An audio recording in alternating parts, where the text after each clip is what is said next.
But so I had a background in sales. I had 16 years of sales and sales management experience before I moved into real estate. I just hit 6 years in real estate just last month. So obviously, like that's very different than the way that most people come into real estate, right? Like I had a career of learning how to connect with people, talk to people, teaching people how to do those things. Um, and really, every sales job I was ever in, I did really well and performed near the top. And I believe that it all comes down to one thing for me, and that's that I, I, the way I communicate and interact with the people that I'm working with it's different, right? It's different than the norm. And the thing I love about real estate is you can succeed doing things the way you want to do them, as long as you're willing to do what it takes to make that work, right?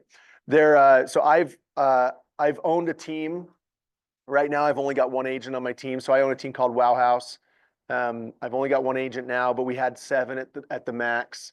Um, and a lot of people filtered in and filtered out. Know what the split is going to be and just commit to it and don't think about it. Okay. You're getting value from your team. Make sure that you're getting value from your team, but don't worry about what you're paying. It's an investment. All right. And now he's gone on to do really well, and I'm really proud of him. He tried to join the team like 3 times over the next 6 months after he left. But the reason that I've succeeded is because my database is they're like family to me. And so the way that I've done things in building my database, the way that I communicate with them, it doesn't work for a lot of people, and I'm aware of that. But maybe it will work for you. So I'll share with you kind of how I've done that for myself. But largely, especially in Keller Williams land, um, you're encouraged, and it's probably beneficial to most people to have a lot of structure and systems. That's not the way that I operate.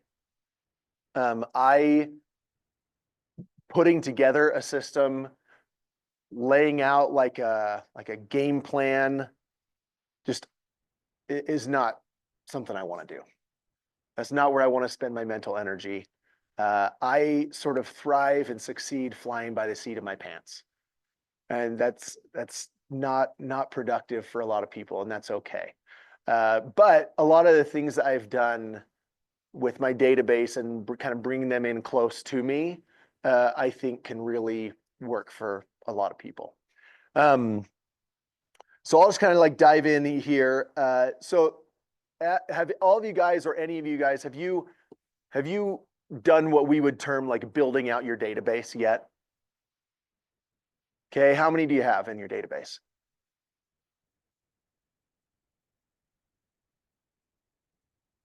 Okay.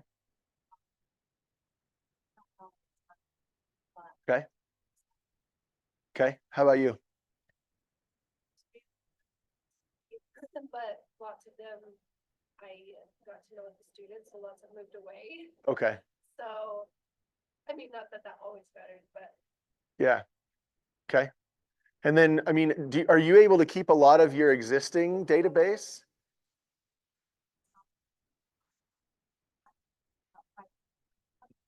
I'm just there, but I wish that I had copied my stuff. Yeah. Right. Yeah. But yeah, that's where you can start. I feel like that's, they were all looking for the house at one lot. Well, and new construction is different, right? Because as a new construction agent, your database is pretty much realtors, right? Largely. Yeah. Model traffic, crazy. Right. But not anymore. I mean, yeah, but well, Mhm. And now it just changes who you're trying to add to your database. They're not realtors anymore. It's people. Yeah, consumer. Okay. And then how about you? Have you built out your database pretty well?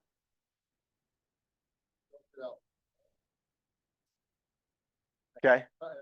Probably 30 quality contacts in there and a lot of contacts that they're just contacts, right? Okay. There's nothing. Okay. That's kind of where I want to start actually is, so you're talking about contacts. Just because you have someone's contact, does that mean they go in your database? Does that mean they are a part of your database? And this isn't like a right or wrong answer, by the way, right? There are some people who everyone they meet, everyone whose contact info they get, they throw it in their database, and that's totally fine. A referral aspect, yeah, absolutely. Because there's people that I know are not in a position, and probably won't be in a position for the next 5 years to buy it. But the referrals that they've maybe offered, Yep. those are just as important. Yeah. You know, it's funny, there's someone in my database that I talk to constantly. I take them to do things constantly. I'm 6 years in, they've never done a transaction with me. But I've closed 8 different transactions that stemmed from that person. Their financial life is a crap show. I don't know that they'll ever be able to buy a house, but they're a people person. So they send me people a lot. So yeah, so I agree with you. Do you have a comment? Until you respond in some way or another, and you can eventually throw that down. Mhm. The ones that are responding, but at some point, you want to be thinking about and just keep. Yeah. Yeah. You never. So the term database, okay, so who goes into your database? How do you decide whether this person whose contact info you have, how do you decide if they go into your database? What's your criteria? About real estate, whether it's just that I got my license, or anything like that. If they live in the state, a lot of my contacts are from my other job. Okay. So I when I got my license, I talked to all of them. It was like, hey, got my real estate license. So anyone I just have a conversation with and told them that I have my license. Okay. So it has to be like a real estate centered, or at least like real estate centered topic of conversation at some point with them. Yeah. Well, Okay. that's what I have. Well, but that is your database, right? What's in command or follow-up boss or whatever you use, what's in there, that's your database, right? So it sounds like you've set it as they don't go in your database unless you've had a real estate conversation with them. Is that right? Okay. Does anybody else have any sort of like different, what decides it for you? But how serious are they, So I might have 2 or 3 different databases. You could potentially call them A, B, and C. Right. But, that, to me, at the end of the day, that's what it comes down to. Is somebody really shopping for a house? Or do they know something? Yeah. Maybe I'm wrong, but I, if they haven't actually taken the steps to consider, they really, then maybe, I don't know. Okay. So you're just saying that you have them all in your database, but they're separated into sort of like different groups. Okay. Uh-huh. Yeah. It didn't mean I ignored the other one. And I think the way that you're separating them out, that's the way that most will run their database, right? They have their sort of like their different categories. So I have like hot, who's active, right? Who's ready to go. But those aren't the people I even spend most of my time on. The people I spend most of my time on are like my top like 20 referrers. Where do I get most of my business from? One of them is actually a DR Horton agent, because they can't do any business outside of DR Horton. And whenever they have a buyer come in and that's unrepresented, needs to sell a home, guess who he calls to get their home listed? So I actually, he's one of my top referrers. So separating out your database based on those things is super important. So I'll dive back into the Keller Williams lingo, right? Haven't you guys heard the term SOI? What does it stand for? Okay, so database and SOI are sort of synonymous terms, right? Except for database implies this is just someone whose contact info I have. What is the difference between that and sphere of influence?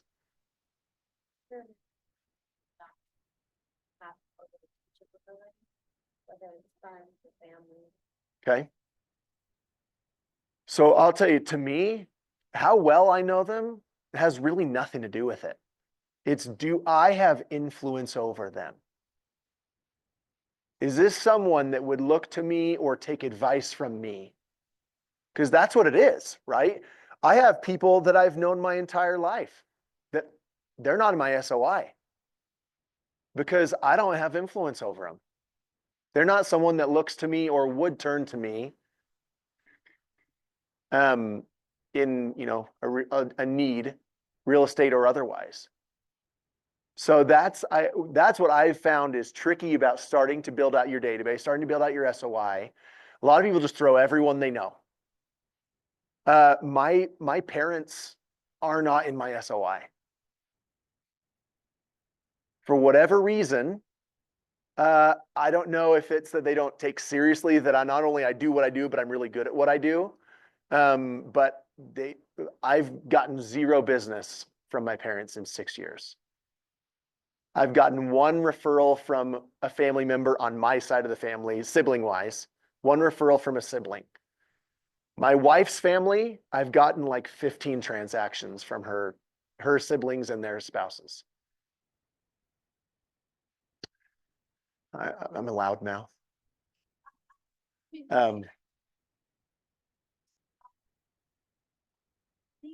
No, I act the same with everybody. I think it's, you know, I think there's some people that, there's a lot of history, right? They can't get out of their head how you were as a teenager. I think there's some of that. There are people I run into at the gym that I knew in high school, and I'm like, I don't like you. But there's really no reason to not like them 23 years later, 24 years later, right? So maybe there's some aspect of that. But I guess the point is, just because you know them, just because you do have a relationship, does not mean they are in your sphere of influence, right? It doesn't mean it's worth spending time marketing to that person, whether it's a friend from high school, whether it's a cousin, whatever it may be. They may love you. You may be close. That doesn't mean you have influence. And the tricky part of building out your SOI, building out your database is identifying who those people are and where you stand with them. So what I did when I first got into real estate is I made absolute buttload of calls, because you've got the people that you think will be in your database, but now you've got to identify, do they actually meet the criteria to be in my sphere of influence, right? Is this someone that will be worth my time spending my work effort and work brain on? Doesn't mean like I'm going to cut them off in a personal relationship way, but there are people that when it comes to work, they aren't even in the realm of what I'm thinking and who I'm thinking about. But there are people that I'm not necessarily close with, but they are absolutely my sphere. Okay, and generally I become close with those people anyway, just that's kind of the nature of how I do my job. But that is going to be my task, my challenge to you guys. First off, is go back through who you already have in your database and figure out, do I actually have influence over this person? Do I even know? Because that's not always really clear either. And how do you do that? How do you identify and figure out, is this someone that is worth my work time, spending my lead gen, my marketing, whatever it is, budget and time on? Is this person going to be someone I do that with? When I do events, I don't really do events anymore, but I used to do events. When I did events, I didn't invite some of my own immediate family, because like I told you, after a couple of years, I realized they don't view me this way. That's okay. I'm going to spend this money and this time on people who do view me this way. So that's me, my first task for you. Okay, it's gonna take time, but it's absolutely worth doing, because you don't want to spend your time marketing to and reaching out to the wrong people in your database, right? Don't waste your time. Now, I will tell you, I don't view calls to really anybody that I know that I have a relationship with. I don't view it as a waste of time, but I do prioritize who is higher on that list and who gets those calls more frequently. Okay, and I'll talk about that in a little bit, but So you've got your database, you've got this list of people that you think need to go into your database or you think should be in your database. So we're going to identify whether they should be in your database, your sphere, and B, we're going to identify what tier, like you were talking about, what tier do they fall into? How do we do that?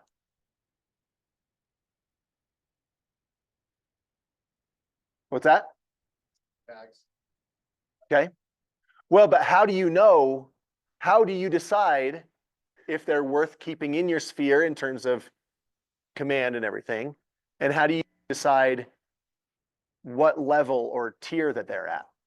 How do you make that call? What's the criteria and how do you assess whether they fit it?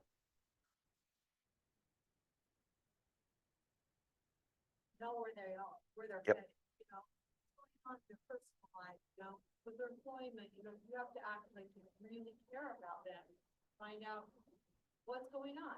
Yep. Absolutely. So you've got to have a conversation, right? And I will tell you that the single greatest reason that new agents fail, and whether this is statistically proven or not, I don't know. But every agent I know that fails, and I don't mean like out of the industry, but does not accomplish what they could or what they want to. Every single time, they are not having, they're not, let me figure out how to phrase this. They are willing and happy to let less important tasks take priority over contacting people. I need to build out my website before I can call people. No, you don't. No, you don't. Go get some business. Right? Oh, well, I can't go do an open house yet because I don't have a flyer. You don't need a flyer. Get in a house and get in front of people.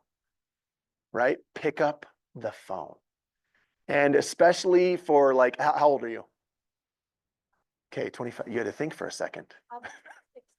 There you go. Okay, so especially for you, you got a whole age group around you that doesn't make phone calls much. Okay, so guess what sets you apart? Making a phone call. I think my full-time job, I'm talking on the phones all day. So like when I get off of work, the last thing I want to do is talk on the phone with someone. I know how you feel because all day long I feel like I'm herding cats and taking care of children, my clients, and I get home to 4 more of them. So I know how you feel, but guess what I do when I get home? I still take care of 4 more of them. Don't let that stop you from doing what you have to do to make it work. And it's going to be a grind. So I spent my first probably 2.5 years, I was like 70 plus hours a week with 3 little kids at home at the time and driving all over the freaking state. I did transactions from Tremonton to St. George because I took them wherever they were coming. Okay, there is a certain level of sacrifice and commitment that comes with, I'm going to make this work or I'm not. And I will tell you that a lot of people don't like making phone calls. Most people don't like making phone calls. I think I've shared this with most of you, but have you guys been to a bank recently? Okay. Think of the way the tellers talk to people. It's like someone's got a gun to the back of their head and they're making them do it. It's like, hey, so you got big plans for the weekend? It's so awkward and awful. Okay, people don't like doing it. They don't like having those conversations in person. They don't like picking up the phone and having them over the phone. They hate it. And so the fact that they hate it, they allow that to stop them from doing it. Okay. There was a kid that worked for me. I was a regional sales director for Verizon Retail.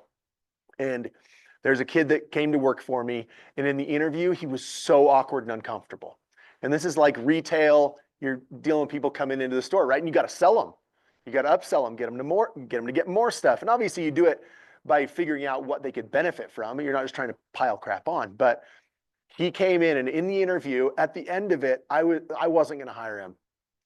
And I said, so Ben, what made you think that this is the kind of thing that you want to do? He's like, well, I have social anxiety and I hate it. And it stopped me from doing a lot of things in my life and I want to get over it.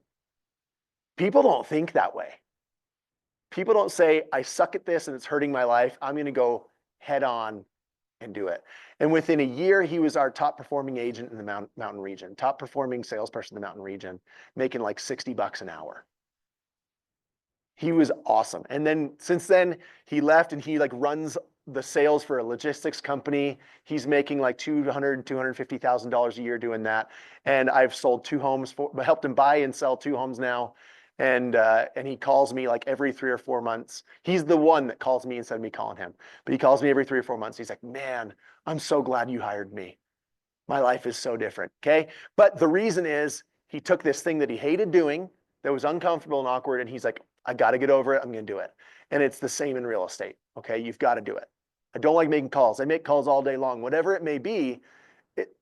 Nobody loves, well, I won't say nobody because I do, but very few people like just picking up the phone and calling someone who's not expecting your call. But if you will do that, it will lead to success.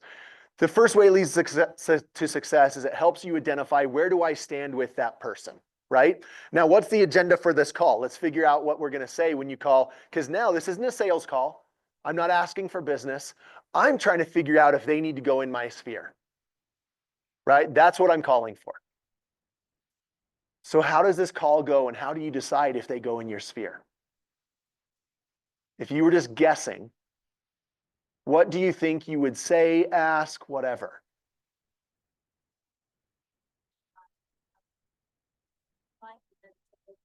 They're gonna tell you and then ask you, what about you, or going on with you?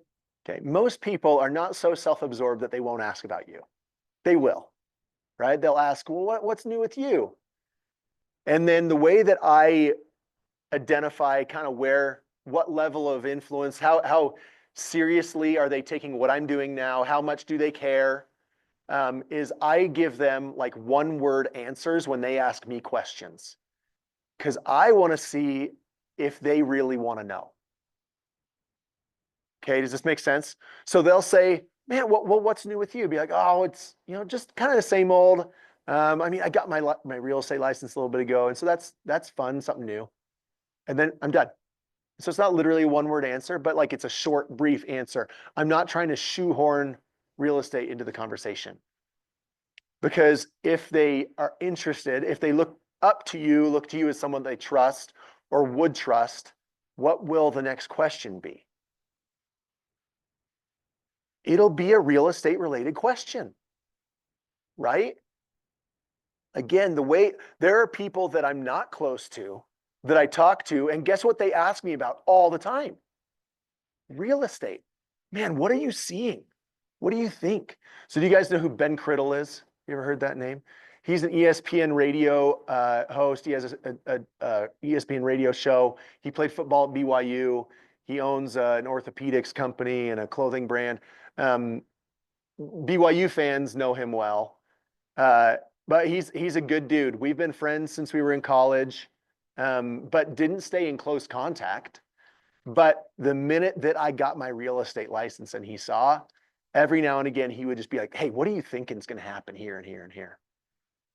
And so we just put his townhome up for sale on Thursday, did an open house Saturday, but he's not like someone I was tight with before. And he knows a million realtors. Everybody does, right? You spit and hit a realtor. He knows a million realtors. But for whatever reason, from those initial conversations I had with him, he was always like, okay, Cody's someone I want to ask about real estate. So clearly I have at least real estate influence over him, right? So guess what? He went into my database early on because he would ask those questions, even though I would not have thought to put him in my sphere right off the bat. We hadn't talked in years. So just because you don't have a close, consistent communicating relationship with them doesn't mean that they're not going to be in your sphere. And I would go through and call random freaking people. People that you haven't thought about or talked to in years, you will be surprised. There was shortly after I got my license, there was a girl I went to high school with. She got married right out of high school. I haven't seen her since. So I hadn't seen her. I got my license at 36. I hadn't seen her since we were 18. Okay, I hadn't talked to her. I think I'd run into her at one like high school reunion, like the 10-year reunion. So that was it for like 30 seconds. But we were good friends in high school. Her husband is a guy that I had run into more often than her, and I liked him, nice dude. But about 6 months after I got my license, she just popped into my head, and I didn't have her number. right? Like people, not everybody had cell phones when I graduated high school. Some did, but not everybody did. So I just messaged her on Facebook. I was like, hey, saw this happen. I don't know what it was, but like, hope you and Aaron are doing well. That's it. No response. Like 3 months later, she messaged me back. She's like, hey, I saw you're doing real estate. And she asked me a few questions. I was like, okay. Right? I didn't bring up real estate or anything. And so I got her number. We would like text back and forth here and there. And then out of nowhere, she called me and I sold her house and helped them build a new one with Symphony. And then she referred me her brother and it sort of like snowballed from there. But this is somebody that I hadn't talked to in over a decade, basically. So just because you don't have a close, consistent relationship with them now does not mean they're not somebody that you don't have influence over, that would trust you. Yes. I'm just curious what your thoughts are. So like, so. Yeah, we moved here when I was in 8th grade. Oh, would you feel like you would call us many people or those kind of people if you knew that they were like I'm from Washington? Mhm. Like, I still, even just because I like it, I reach out to some of my high school friends, like, Yeah. who I know are nowhere near here every once in a while. Right. Like, include that as part of your plan? So I would be smart about it. So for example, what part of Washington? Okay. My wife's from Spokane. Oh, really? Yeah. Okay, cool. So there are people that my wife has gotten back in contact with basically for me. But it's strategic because if they're from Washington, what business will they be able to send you? It's people moving to Utah. If they're from Washington and people are moving to Utah, what likely is the case? They're probably LDS. So if you're going to reach back out and put people from Washington in your sphere, it would probably want to be LDS people that may know somebody that would move to Utah. Does that make sense? Just Okay. because I'm. But like the means. Oh, I'm not saying it won't happen. I help a lot of non-LDS clients move to Utah for sure. But if we're talking about odds, we're just talking about like what person, right? Like what are the odds that that person is going to know someone moving to Utah? It's way higher if they are LDS. That's all. So I'm not telling you market only to LDS people, right? But like, again, like you got to pick and choose where you put your time and your effort. That's all. You don't have time and effort to contact every person you've ever known, ever, everywhere, right? So if you're going to choose some people from Washington that I'm going to like, hey, these will be the people up there that I do communicate with more often, maybe that I haven't. Usually you want to be like, okay, I see a path to some business here. Does that make sense?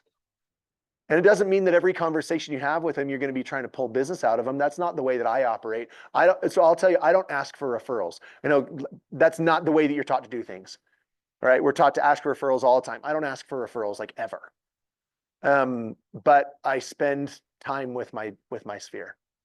I take people to Top Golf probably 3 times a week. I let probably 5 people a week borrow my Top Golf pass. I give them BYU tickets when I'm not using them. But most importantly, I just call them and talk to them. We go to lunch. And real estate's not the topic of conversation unless they bring it up. That's not the norm, and that's not the way that most people will teach you to try to like build your business. But in terms of the way I want to run my sphere and the way that I am happiest, I'm happiest when people that I want to talk to answer the phone. And guess when they are more likely to answer the phone? When they aren't feeling like this is a sales call. So that's the way that I've done my business, right? But it starts with, I've got to figure out if they belong in my sphere and then what tier, like you were talking about, how do I separate them and who's in these different groups? Okay, so that first call, hey, how's it going? I haven't talked to you in forever. You popped in my head the other day. How are things for you? What's new? Where are you now? What are you doing for work? I'm going to ask all of the questions. And that's it. And unless they are a narcissist, they will ask me similar questions. And most people will. They care about you. They like you. But you've got to absolutely block out in your brain I am not calling to get something out of them. You've got to convince yourself and believe that that's true. Because if you don't, guess what? bleeds through into the call. People can sense it. They can feel it.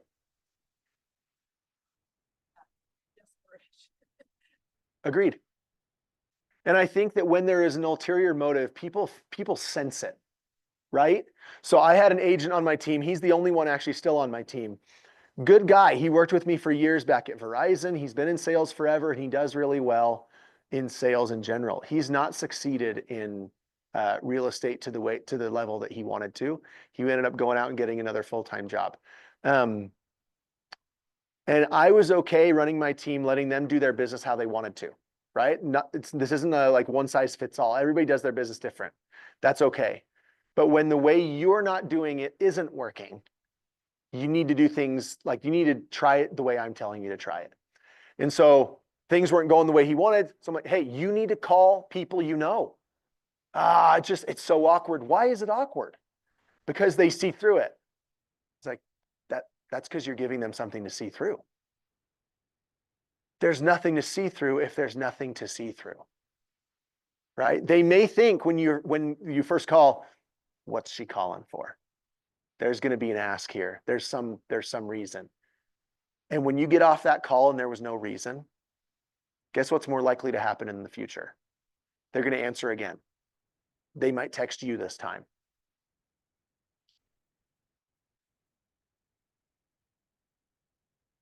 They are.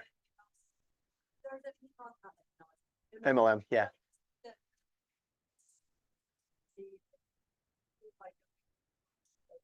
Whatever it is out there, because there's a lot of them.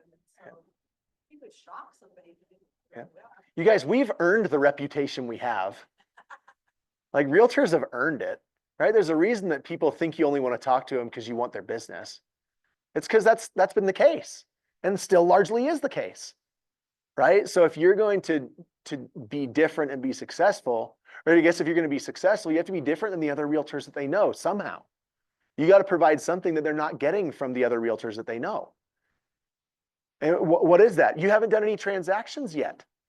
So what can you offer them in the way of like experience in real estate? Nothing there yet. So what can you offer them? You can offer them genuine care for them.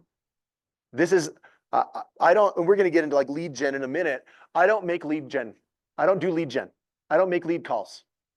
I make relationship calls. It leads to business, but not because I'm going to ask for it. I make relationship calls. You know why? Because the relationship is worth the call. For me, the relationship is worth the time. And I have people that I call every few months, and it may never lead to business. And I'm good. I'm good with that. Because if all that comes out of it is the relation, I have another friendship that is stronger and that fills my life, I'm better off. Right? Now, I know that it's easy to say that 6 years in when things are going the way that I want them to go. I am aware. Right? But I think the reason I got here, so I've done 262 real estate transactions, okay, in 6 years. Okay, 29 year one, 53 year two, right? And it kind of like goes from there. I've done a lot of real estate transactions. Last year was a little bit of a down year for me. I got a gnarly concussion in July that really threw me for a loop the second half of the year. And I wasn't great at my job for about 5 months. But luckily, I'm sort of like back to normal. And with what I've got under contract now, I will have done 90% of last year's volume by the end of June.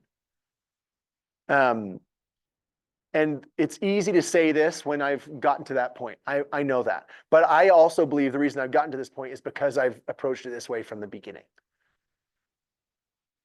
Okay, so you have these conversations with people, you try to figure out, is this somebody that I could put in my sphere? Is this somebody that belongs in my database and deserves, I don't mean deserves your time, but deserves my work-focused time, right?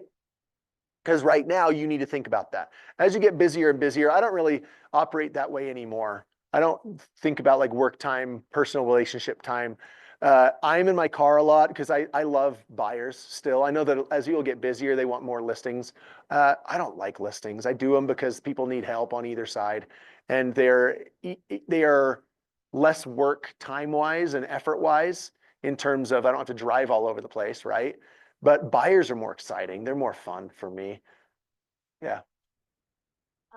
People, like you could turn it around. Something that you said earlier really like stood out for me is like when you're contacting people, like you just want to ask them questions. I feel like when I got my real estate license, I reached out to people and was like, hey, I got my real estate license, like, Yep. if you're interested in the new, like, you know, but, I'd love for you to give them my number, like, Yep. now I kind of feel like people, when I reach out to people, They're going to go back to that. Honestly, I would start it with text messages that have no, like, hey, I saw this thing and thought of you. Hope you guys are great. That's it. Done.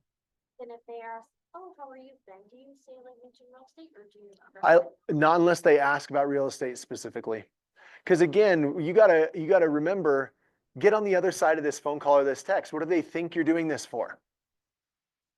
They think that they are a means to an end for you, right? Whether they are or they aren't, they're going to think that's the case. So when you're reaching out and trying to strengthen these relationships, trying to add people to your database, because if they're not someone that you have influence over now, doesn't mean that you will never, right? So I have 4 brothers and a sister. And I would say for the first several years, same thing. I don't think they looked at me seriously and would be what I would call in my sphere of influence. But then I had my older brother lived in the Bay Area, and they were getting ready to move to Seattle. And he called me and he was like, hey, how do I go about, I know a couple of realtors, I don't love them, but how do I go about choosing a realtor? So the first thing I did was, hey, let me find you one. And so I made a bunch of calls and basically interviewed agents for him and landed on one. I was like, hey, you need to meet with her. I think you'll like her. And they did. But then throughout the transaction, now I had already established myself as I know how to find you someone good. That's because I am good. I know what to ask and what to talk about, right? So then I started having more conversations with him about their transaction as it went. And he realized the way that I think and my contract strategy and the way that I operate in negotiations is different than his agent. She was good and they really liked her, but they're like, he kept saying, man, I wish you were here. I wish you were my realtor.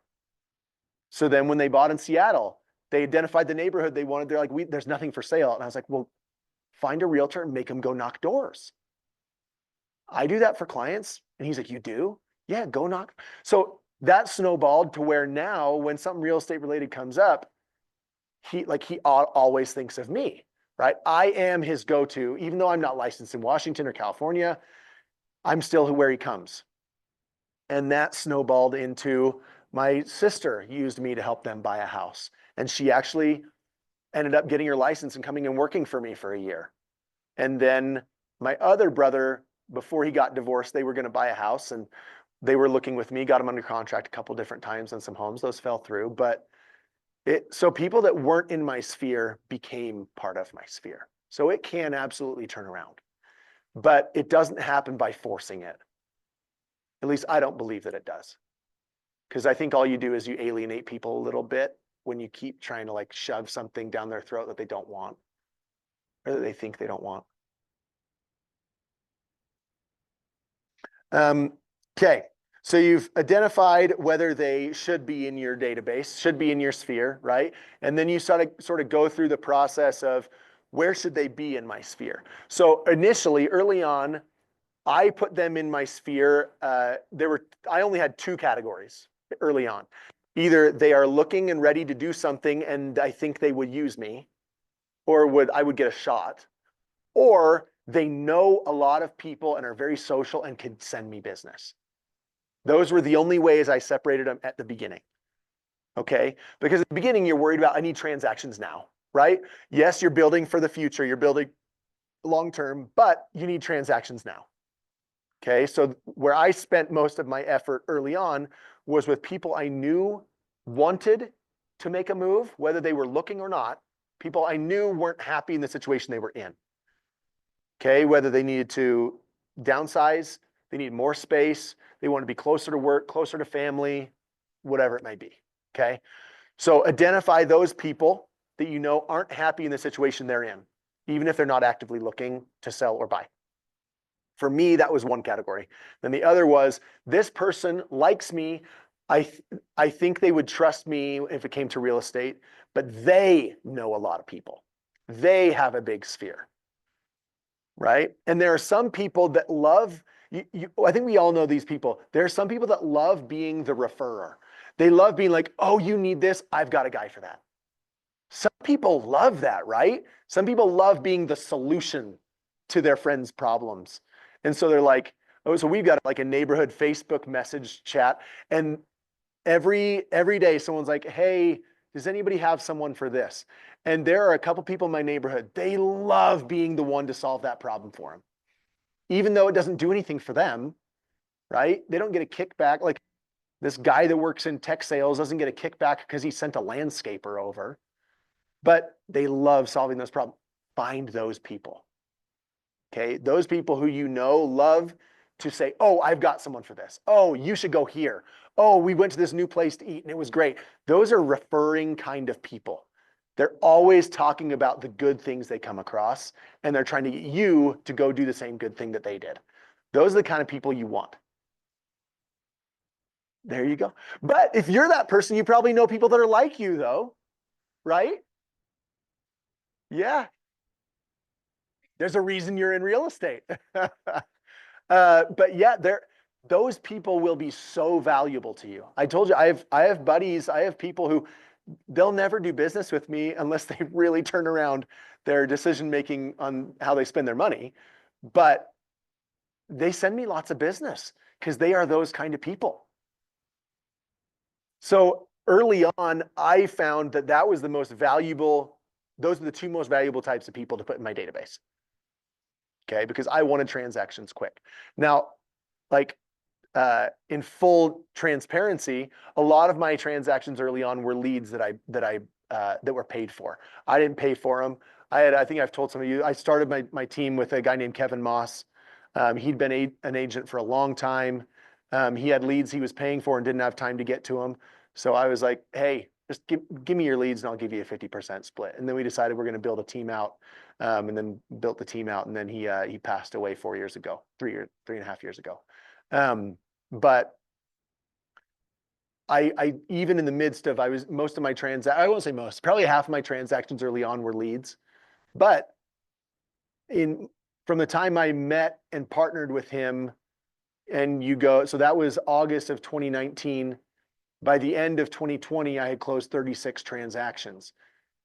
I think 17 of those were my SOI and referrals. So that's a good first year. Even just those 17. So even if I had just gotten those, that still would have been a very successful first year. So there's plenty of business, even if you don't go the lead buying route. So any questions or anything yet? Okay. Like I said, you got to get on the phone.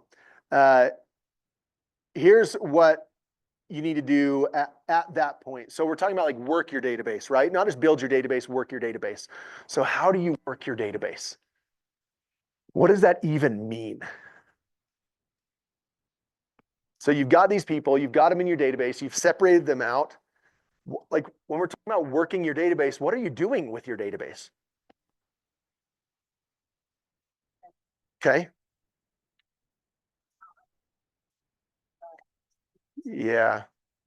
I don't do much by way of email. I mean, I have drip campaigns set up in Follow Up Boss that when I identify who, what tier they fall into, it puts them into stuff. And I actually have a listing right now that I put up last week that this was a very quiet, passive, meek couple that were referred to me. They bought this home. They're not relationship people. Everything scares them. And they're on my drip because once you close, you're on my drip. And they responded to one of my drip emails like 2 months ago. Hey, Cody, we think we might need to sell. Right. So now we've listed their house. And maybe I wouldn't have gotten that one back because they're not in my like rotation of who I call a lot. Because when I have called them since they closed, they never answer. A drip campaign is like, it's an automated, so it's like, and you can have like different amounts of touches and themes and subjects to it. But so I paid someone to build out a drip campaign for me where once I tag whatever they follow, either they're active or they're going to put themselves on hold for a bit, or they just closed. So that's what this one was. They just closed. So now they get an email from me every 3 months, just with random topics and subjects and questions I'm asking them. And it like the idea is to elicit a response. So, but like I said, they weren't people that kept in touch, but the drip helped me. So that was like one of the few times that an email actually did the job for me. But I think that's just because I haven't put a lot of effort into emails either. I text and I call. But you'll also have very different approaches to this. Like I said, what's her name? Summers. What's her name? Becca. She doesn't call people. Everything is text. She doesn't like to talk on the phone. And she does a lot of business, right? So everything she does is via text for the most part. Because I found when, younger people always want to talk, right? But older people, not so much, and they would actually answer the phone. Yep. So when I would call older people, I'd call them like around 5 o'clock, maybe always answer the phone. Yep. Love talking about themselves. But yeah. Everyone does. Well, yeah, you're lucky if they would even respond to a text sometimes. So yeah. I would take that into consideration. So here's the only pushback I will give you. I have a large portion of my database that are in the age group you would think only texts. And a lot of them tell me that I'm the only person they ever talk to on the phone.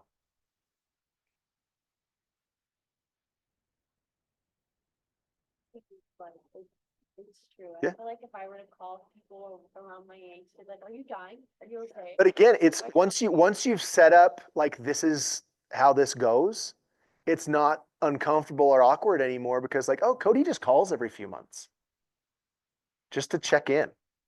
So they answer. And surprisingly, so I've got some clients they just got married last week.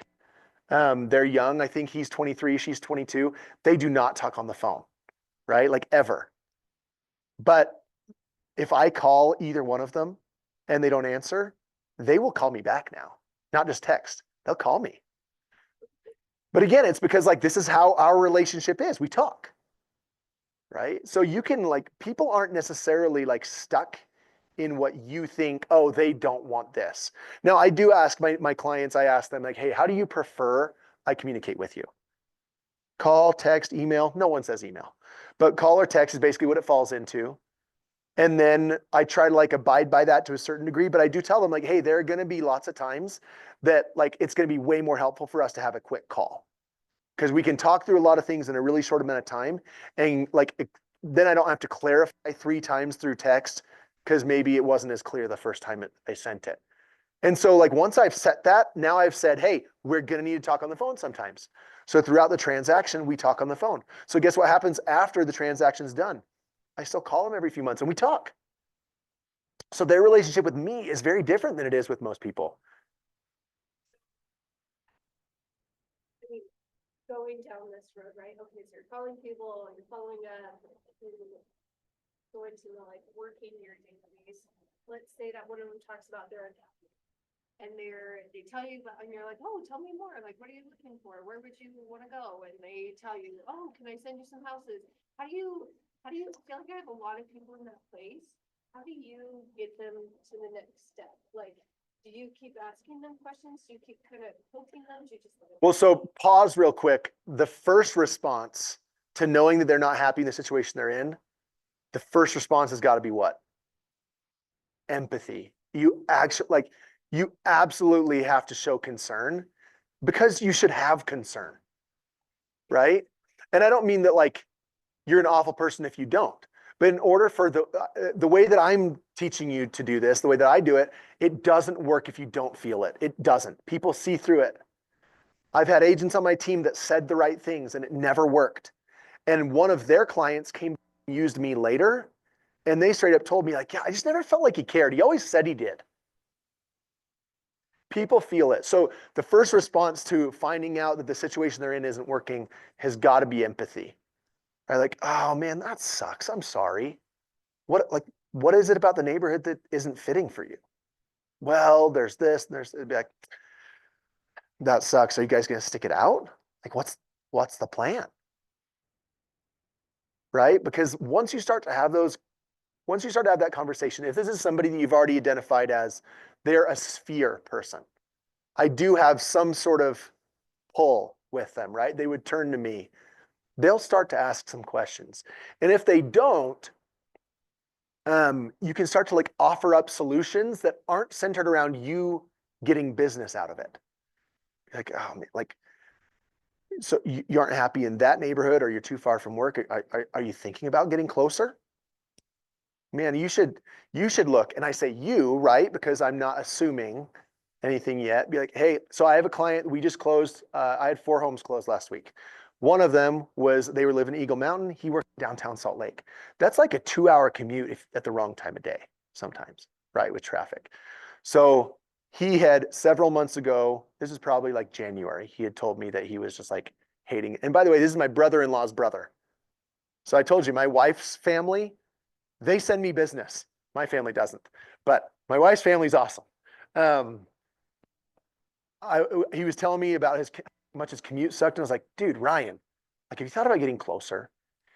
He's like, yeah, I've thought about it. We just don't know where to go. I'm like, well, you used to live in Harriman. How do you like Harriman? He's like, Harriman was good.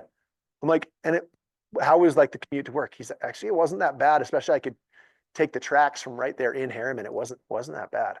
I'm like, dude, you should look to go back to Harriman. He's like, that's not a bad idea.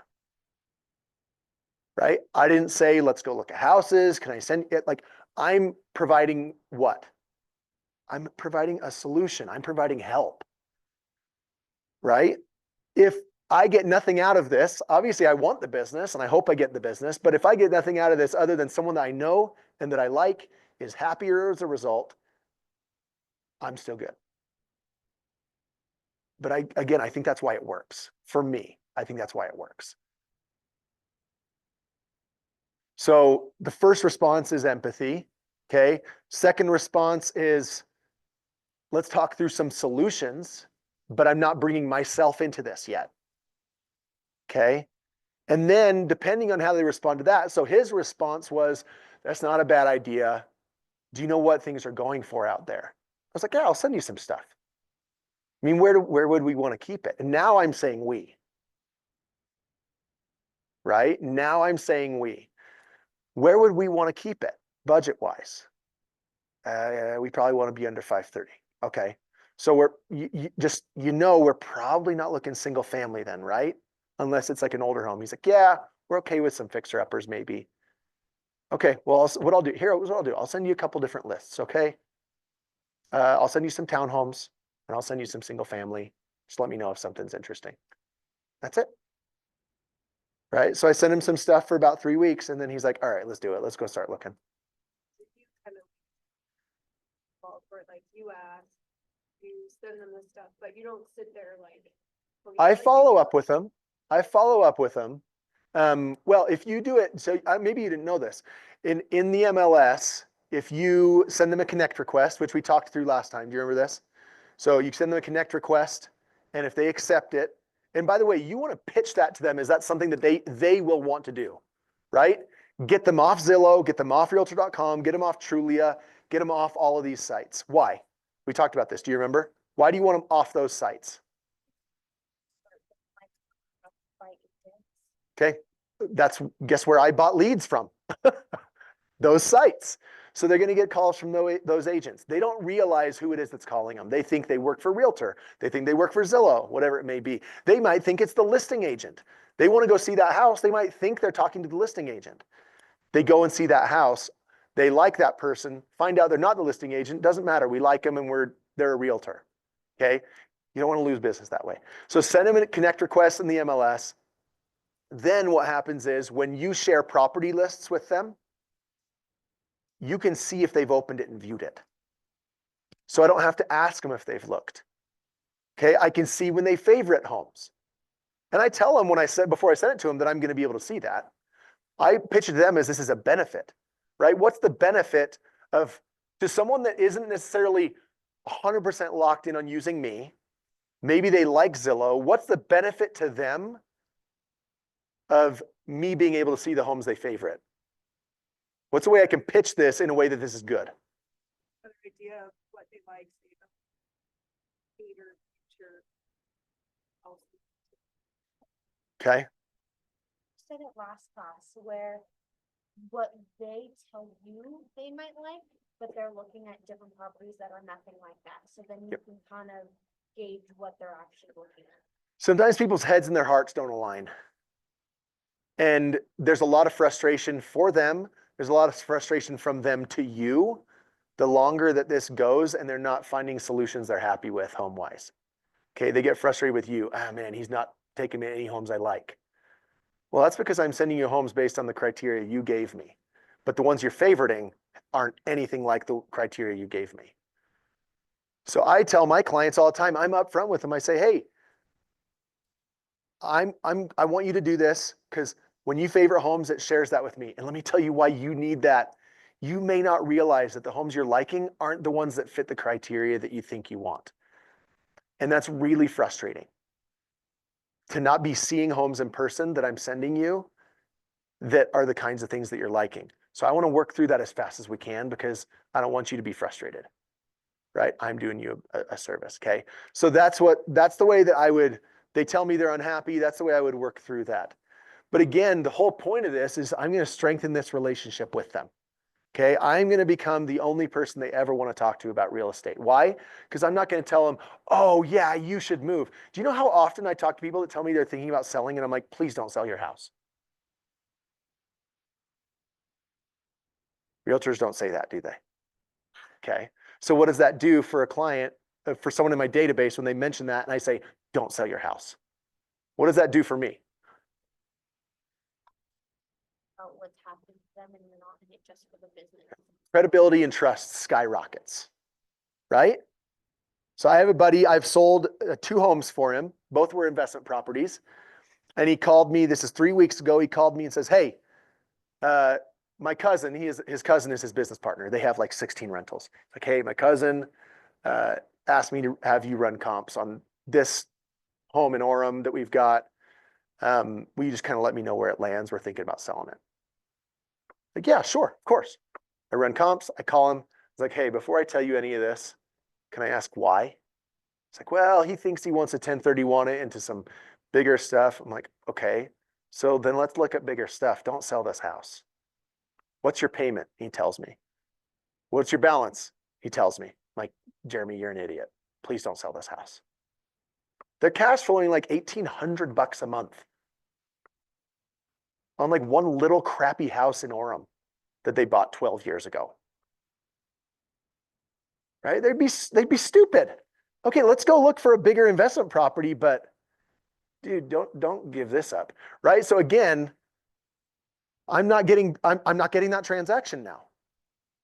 We don't know, I don't know yet. They haven't decided yet if we're going to look for something bigger, like, investment property wise. But again, database, I'm pitching myself to them as I'm looking out for them. They can trust me and that I only care about what's best for them.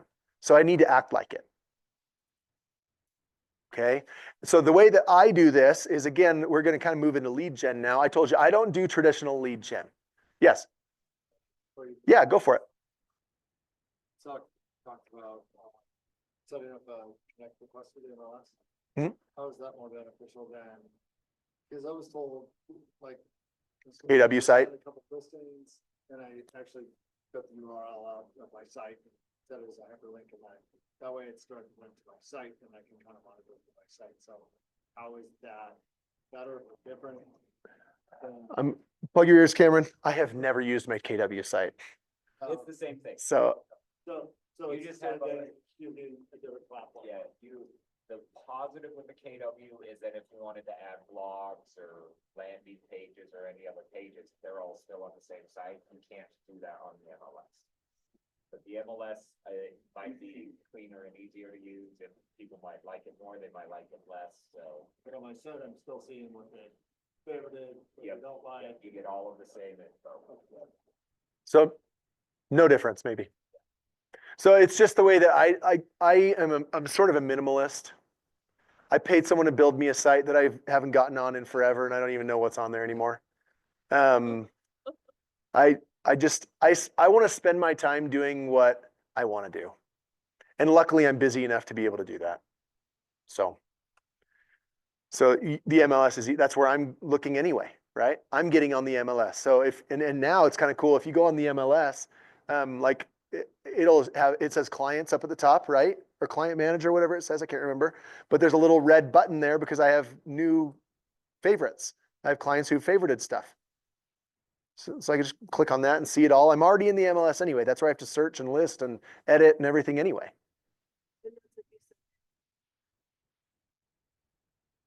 No, so if they've connected with me, right? If they accept your connect request, then everything they favorite, it'll show it to you.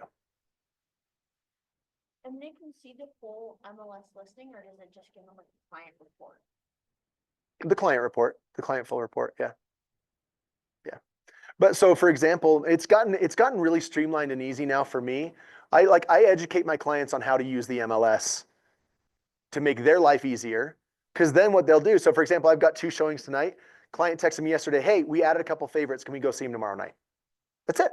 They don't have to send me the links. They don't have to give me the address. Sweet. I'll pull up the ones you favored and we'll go. Now, they saw those because I sent them to them, right? They were in property lists that I sent them, but they favorited the ones they want. Like, hey, can we go see the ones we favorited? Makes it a little bit quick and easy. I like it that way. And this is all personal preference. It's totally your call, right? You can use your KW site. There's some people, like a lot of agents have like their own site with what's it called? IDX, is that what it's called? IDX connection, where people can search the MLS basically from their own website and stuff, right? Some people like to do it all that way. There's not a wrong way to do it. This is just the way that I like to do it. I don't want to learn new stuff. I just want to do it the way I'm doing it. Have people in that connect request, do they see the notes that you put in there? The notes that you put in where? For them? Like the notes you put for them? No. It doesn't tell them the note that you kept for them. Okay.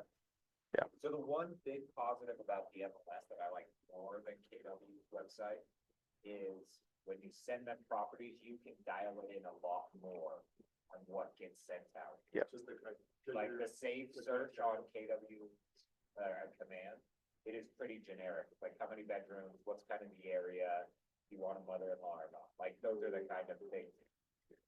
But if someone's like, I need a master on the main, I need 3 bedrooms upstairs, and I want an unfinished basement, then the MLS is gonna be way better at just sending those lists out. But I like the KW because it notifies me, hey, this person's on, my back will be, it's all within my CRM.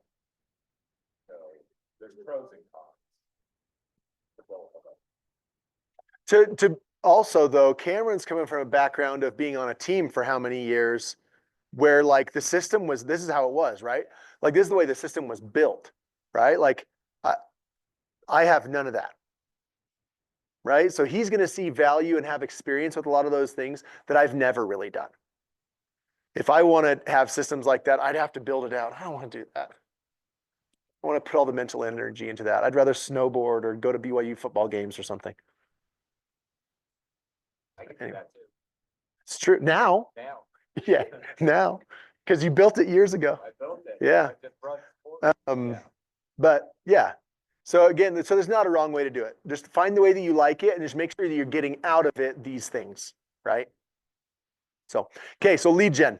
And I think we're gonna probably go just for a little bit, and then we're gonna have you guys sort of go through and start maybe fine tuning your database, build out a little bit, and I would put together a call list. Who are the people I'm gonna call, and what's the priority of when I'm calling? Like, who do I go to first, right? But so my lead gen time. Now, the trick for if you're going to do it this way, like I said, my lead gen is not traditional lead gen. I'm not asking for leads. I'm not asking for referrals. These are relationship calls for me. I'm calling with something to offer, or it's just I'm checking in on them. Those are the only 2 things I call for. Okay. So like I said, I have a Top Golf pass that gets used constantly. And up until the end of 2022, I did client events multiple times a year. But I decided I don't like those personally because, so my last client event, I had like 250 people come through. I got like 3 seconds each with them. Right. And like I got a couple like referrals out of it, a couple leads going out of it, like immediately after. But for me, I just decided there was better ways I could spend that money and actually spend way less money, to be honest. So I got myself a corporate pass to Topgolf. I added my team members on it at the time so they could take their people as well. But now my pass gets used probably 5 to 8 times a week by somebody. Either I'm going and taking somebody, or someone's picking it up from my house and I get a face-to-face then. Sometimes I'm gone, and so I have my wife leave it under the doormat and they grab it and drop it back off. But it creates a lot of face-to-face interaction for me, because I live close to Topgolf. I'm in Vineyard, right? So it works that way. My lender, he also has a Topgolf pass. He doesn't live close by Topgolf, so he has one of his no, it's not one of his kids. I think it's one of his kids' friends owns a townhome right there. So they have a lockbox with a pass in it right over there by Topgolf. People can just pick it up and drop it off right back to the lockbox. Kind of funny. But for me, I just decided that the ROI was huge. I get to spend time with my database, spend time with my sphere. And that is the most valuable place for me because we're able to have a lot longer and more meaningful conversations about what they need and what's going on for them. And there are times I'll take a person 2-3 times. Real estate never comes up sometimes. But that's okay. That's not the purpose. For me, that's not the purpose. I'm not going to make this a point of conversation if they don't. But I would say 95% of the time, real estate is always a topic. They always ask because they care. They want to know how things are going for me, but most of them are homeowners or want to be homeowners. So they're curious and care about the market, right? So it does come up and they'll talk about it. But the phone calls that I make, I find that it goes better if when I call, I'm offering something instead of asking for something, right?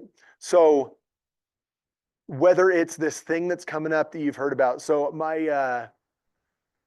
one of the agents on my team, her like point of calling is she would just scour basically like every site she could find for events happening like that weekend. And that was her thing.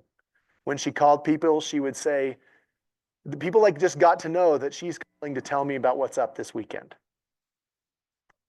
So like sometimes they would start like to text her like, hey, like we're going to be visiting family in North Salt Lake. What's going on up there this weekend or whatever. It's kind of funny. So like that was her thing that she was going to offer is like, hey, I'm going to tell them what events are going on that they can go to. If they've got kids, I'll make it a kid-oriented thing or something like that. So that was like her way of doing it. For me, up until I got my Topgolf pass, I didn't call for anything other than just to say hey and check in on them. That was my lead gen. Was, hey, how are you guys? I haven't talked to you in a bit. What's new? And obviously I remember things that happened that we talked about last time. I took my notes on what happened the last time that we talked. And I'll be like, so I have some clients right now. I texted them yesterday. They're not call people. I know that. We're good. They don't answer calls very often. They always text back. And so I texted, these are two of my clients. I texted both of them together. Like, hey, how did the wedding go last week? And she texts back, oh my gosh, I can't believe you remembered it was last week. Because they had told me, like 3 months ago that their son was getting married and they told me the date. Right. So I keep notes on all of those things as I'm having those phone calls. I say all those things. It's not all those things because a lot of times I have those phone calls when I'm driving. Obviously, I don't take notes while I drive because that's unsafe. But luckily I have a good memory for those kinds of things, and I know that it's sort of like a skill and a talent that helps me. But I would encourage you to get used to calling people with no purpose. Someone pops into your head, you call them. And I honestly, I can't tell you how often someone comes into my head and I call them. I have a buddy that was my mission companion in England years ago. We were actually friends in junior high and high school. And this is probably 3 months ago. He just popped into my head and I randomly called him. And he answered the phone. He goes, I guess you heard. I'm like, heard what? He's like, oh, come on. I'm like, I have no idea what you're talking about. He goes, you haven't talked to anybody. I'm like, well, I talk to people all the time, but no one said anything. He goes, oh, Muriel and I separated last week. I was like, dude, I'm sorry. Can I take you out? Can we go to lunch or something? And guess what we're doing? We're like looking for a house. We're probably going to list their house. Right. And that sucks. I would rather not be listing his house and have him still, with his family and stuff. But you'd be surprised how often it leads to like immediate business. And when you're calling just because and just because you care, those are the kind of people that people want to hire anyway.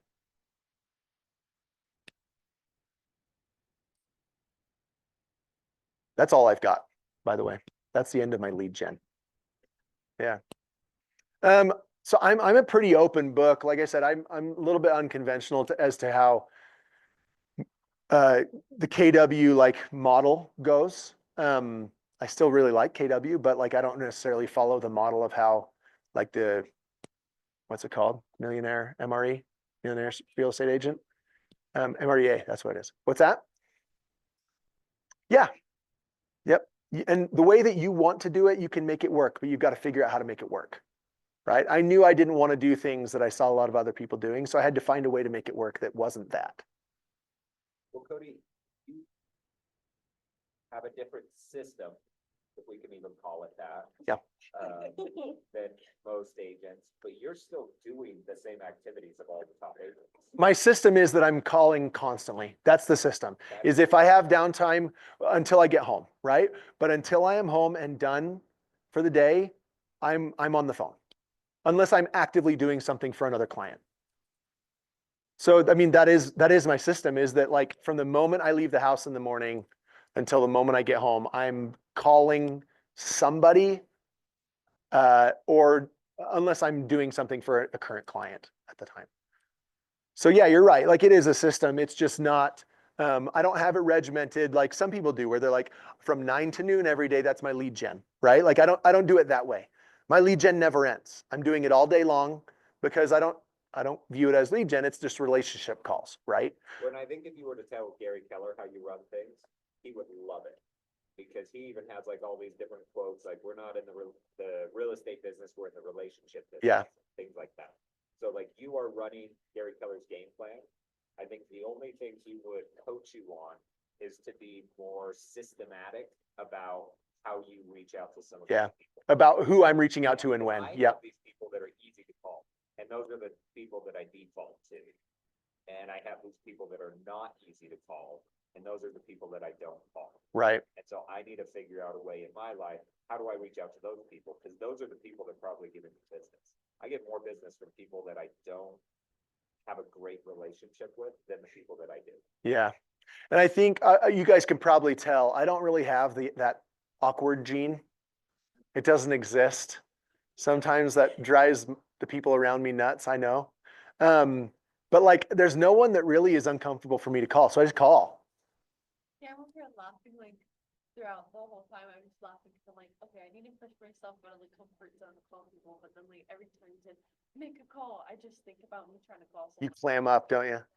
awkward. When someone says make a call, you're like, oh, that sounds awful. I will tell you though, unless you are Becca Summers and can run your business off of text only, which she's done, like clearly she's built a great business out of it, right? And she's figured out how to make that work for her. Yeah, she's great. Unless you are that or have a way to make that work the way that she has, or she's really dialed in her social media marketing, right? That's where a lot of it comes from. Okay. Well, she talks to a lot of people, it's just through text. Right. Which I would argue is worse than a phone call. Like that building the relationship, like. It's harder. Well, because if I ask you a question, you can give me a surface level answer, and Yep. it's harder for me to drill deeper. Like Yep. if you were to text your buddy, and I'm like, hey, how's it going? And he's like, yeah, I'm holding things together or whatever. And you're Yep. like, what is going on with this? Yep. by having the conversation, you just challenged it and made him go a little bit deeper and tell you real information. Well, and think for just a second, okay? Think about that conversation in text, even if you say the exact same things, okay? So text message, hey, thought of you, how are you doing? Response, oh, I guess you heard. No, I haven't heard anything. What are you talking about? Muriel and I separated. Oh, I'm so sorry. That's not the same. It's just not the same. Like that is like a natural, like, what do I say next kind of. Well, and what I did say, right, was like, dude, can I take you out? Can we get together? Right? But when you can hear the tone of my voice and you can hear like the feeling behind it, like I care about you, right? This sucks and I'm sorry. This is awful. Let's get together. Now imagine that in a text real quick, like, oh, I'm so sorry. Can I take you out to lunch? It seems like you're being a salesperson. That's my point. That's my point. Two things, yes, I think with text message, it's really hard to really portray like your emotions and like your actual like empathy behind it. But I guess if it were to start as a text and then he's like, oh, me and Uriah separated, then you could pick up the phone and call and be like, oh my gosh, I'm so sorry. Yeah. And I'm not saying that like that text is a wrong way to do it. I'm just saying this isn't how I do it, right? The way that I do it is, so one of the other things I've always taught my salespeople forever, whether it was real estate, cell phones, door to door, whatever, is if you see them smile or hear them laugh, you should be seeing dollar signs. It's like cha-ching, cha-ching. If I can make someone laugh, for me, it's just like cha-ching, cha-ching, cha-ching. Okay? That's hard to do in a text. It's really hard to do in a text. I can win someone over really quickly on a phone call.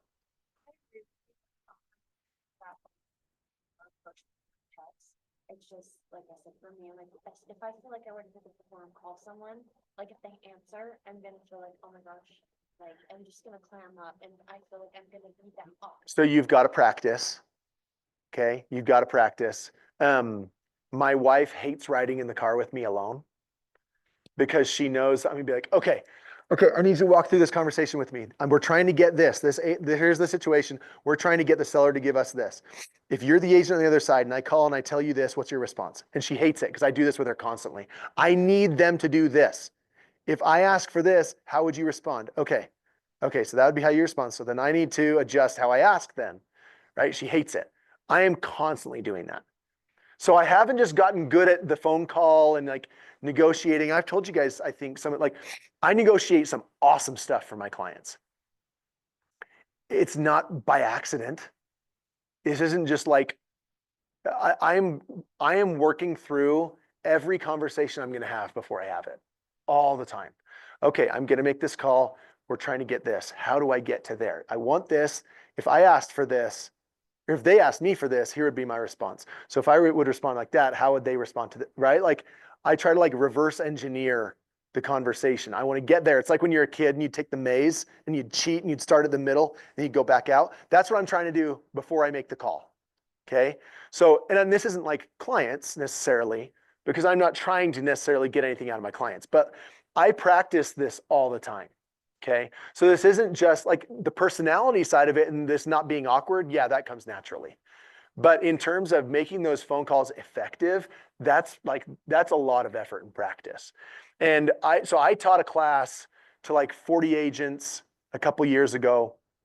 And one of the things I said was like, look, you've got to be a chameleon. The person you're talking to may be very to the point, analytical. They're not like touchy-feely. They're not like an emotional person. So you need to adjust. Have the conversation in a way that they will connect with you and they will understand and respect your opinions and your advice, right? And then I was going on about like, oh, make calls, all this kind of stuff. And this girl says, well, I just feel like all of that's being really fake and not authentic. I said, okay, great. You be authentic. I'll get all your business. You be you, and I'll be who they need me to be. And I will close the transactions. Because that's how I view this, right? You're here to try to be successful. If you need to tweak something about yourself that is holding you back, tweak the crap out of that thing. Because it can really hurt you if you're not willing to do that. That's my thoughts on. Not everybody's good at the same things. There are things that I'm not good at that I've had to make myself get good at. Right? I am, if you can probably, I am ADD as can be. I'm all over the place. I am squirrel constantly, right? That works for me in some regards, but I've really, like, how I've had to adapt. I've had to adjust.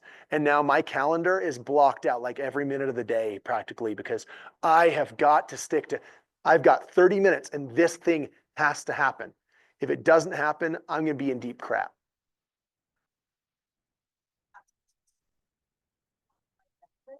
And because it forces me into, you have to do this during this time and not let this distract you, that distract you, this idea and go there, because I can tend to do that, especially with kids and grandkids and stuff, but systems work for me sometimes. But if I get too locked into them, then I might miss the real, Right. the deal. Do you know what I mean? Right.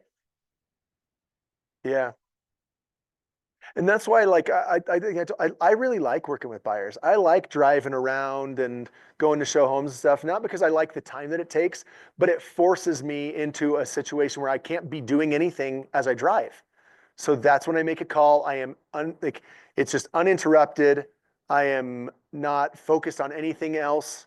I can't, I sort of like let whoever pops into my head is the one that dictates who I'm calling.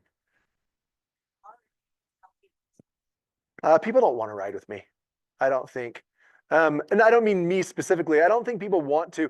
And I've had someone ask me like, okay, do you want to pick us up? And then like, so for example, I had some clients in town last week from Colorado and we're looking for a home. And he goes, do you want to pick us up? Do you want to ride with us? I don't know his wife. I've met her one time.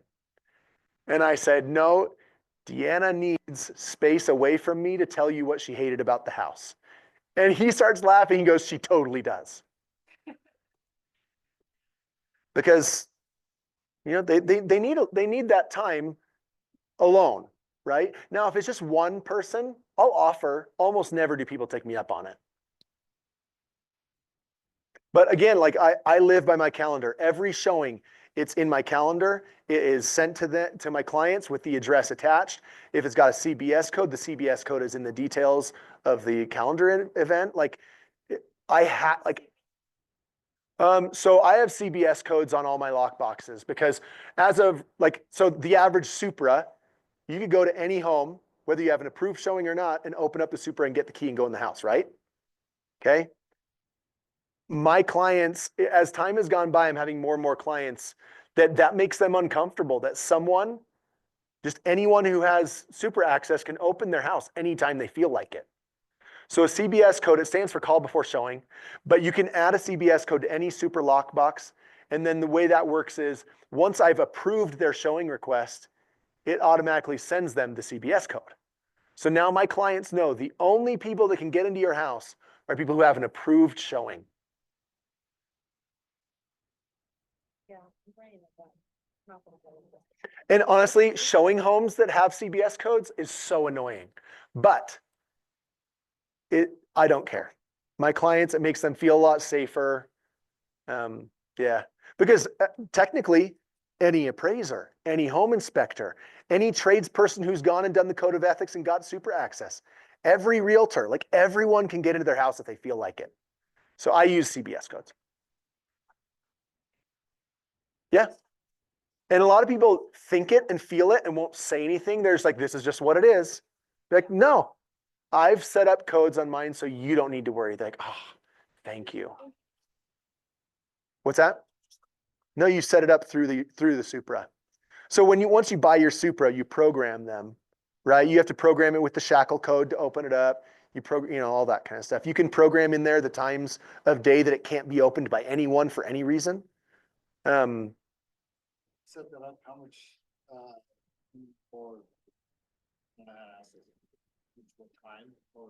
Oh, it's like a couple minutes. You have to go in every time somebody's approved, you've approved somebody's showing, and then you send them. So when I set up the listing, okay, so I get the listing active and then I hop into aligned.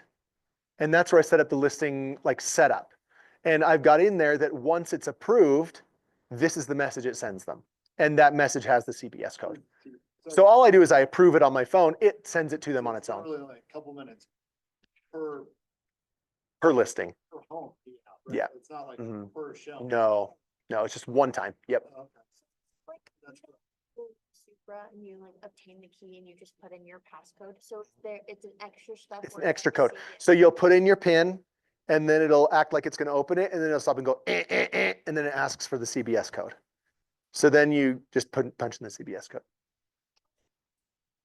So I was at my son's house last night and, he said, Mom, I've got at least 6 of those out in my garage. He goes, "You want?" Sweet. And I go, yeah. And he goes, I don't know, you might have to take him to the. You will. They'll have to reassign them to you. Okay. Yep. Yeah. That's awesome. He just does investment, he does development, so. Okay, cool. This was a long time ago,